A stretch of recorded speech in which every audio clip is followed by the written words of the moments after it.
a role of dropping a word to his friend Tony Blair. So did Bandar, the Saudi security chief who lobbied Mr. Blair, threaten to stop cooperating in the war against terror. Well, that's the line the Prime Minister chose to take with the SFO and the British public.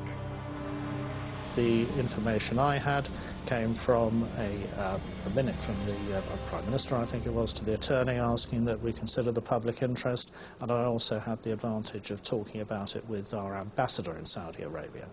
So it was at the point when you got to the Swiss bank accounts that, if you like, the balloon went up and the alarm bells started ringing? Yes.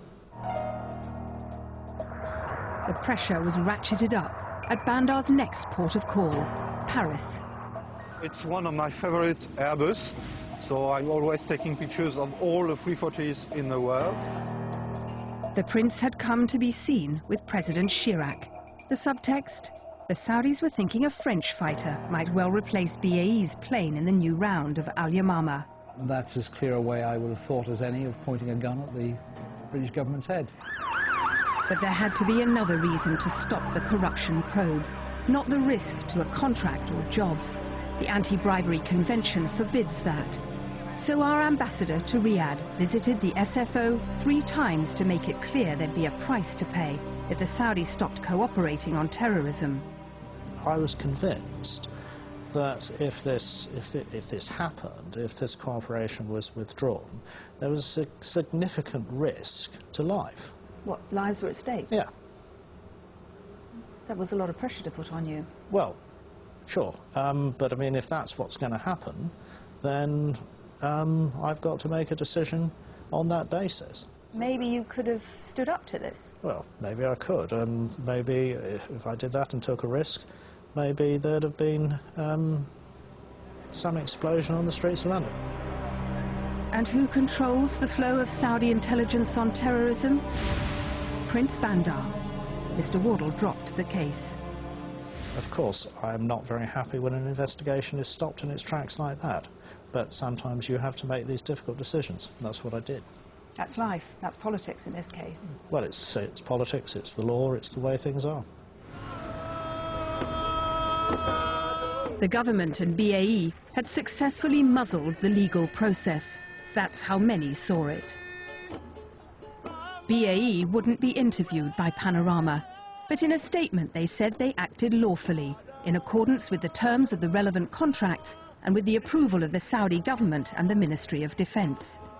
It's the same line they took in a letter to the SFO when they admitted paying for support services under the Al Yamama contract. Was that effectively a get-out for them, or what? Well, not necessarily. I think our view was our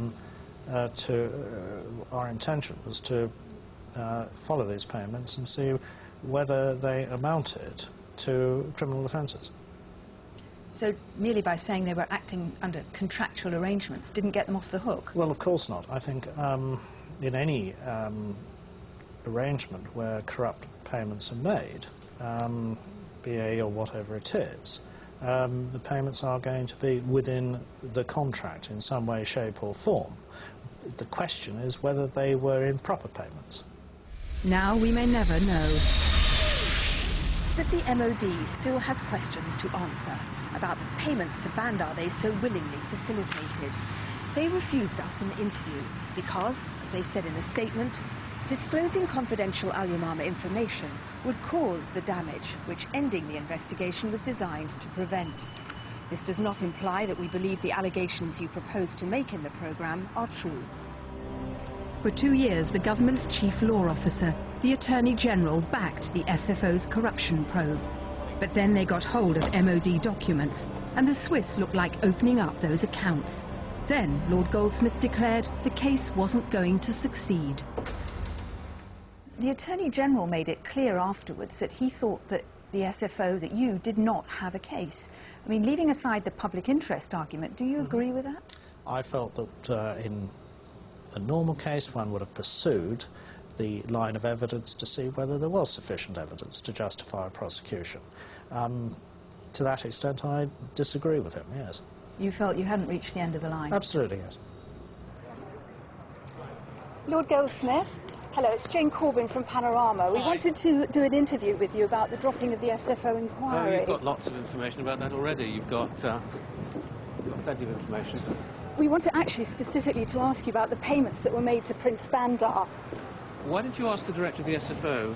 Well, we have asked him, but we wondered what your view was.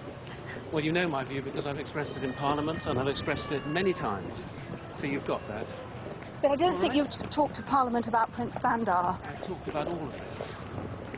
Thank you very much. All right. In fact, the Attorney-General never told Parliament about Prince Bandar. But we know that he knows, the SFO knows, payments went through his government to the Prince. The Swiss, meanwhile, have begun their own investigation, and the Americans may launch one too, under their stringent anti-corruption laws.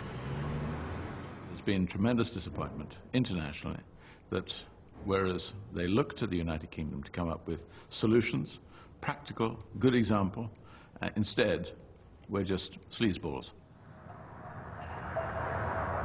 Prince Bandar declined an interview, but his lawyers have admitted payments were made into Riggs Bank with the UK and Saudi government's approval, just as Panorama has revealed. Bandar was a signatory, they said, but the money went for purposes approved by the Saudi Ministry of Defence, not for him personally. The palace, an official residence. But the big question remains. Why were such huge payments made by such a secretive and convoluted route? And what were they for? Here's a last word from the Prince on the subject of corruption. We did not invent corruption. This happened since Adam and Eve. I mean, Adam and Eve were in heaven, and they had hanky-panky, and they had to go down to earth. So, I mean, this is human nature. But we are not as bad as you think. And so the moral of the story is that if you're a British arms dealer, make sure you've got government cover written into the contract. Then a kickback or two should be no problem. Jane Corbin there. Well, the Serious Fraud Office is still investigating other BAE arms deals, including sales to South Africa and Tanzania. No word yet on their outcome. Next week, is TV bad for my kids? Panorama finds out what happens when you take TVs, computers and games consoles away from a class of 7- and 8-year-olds.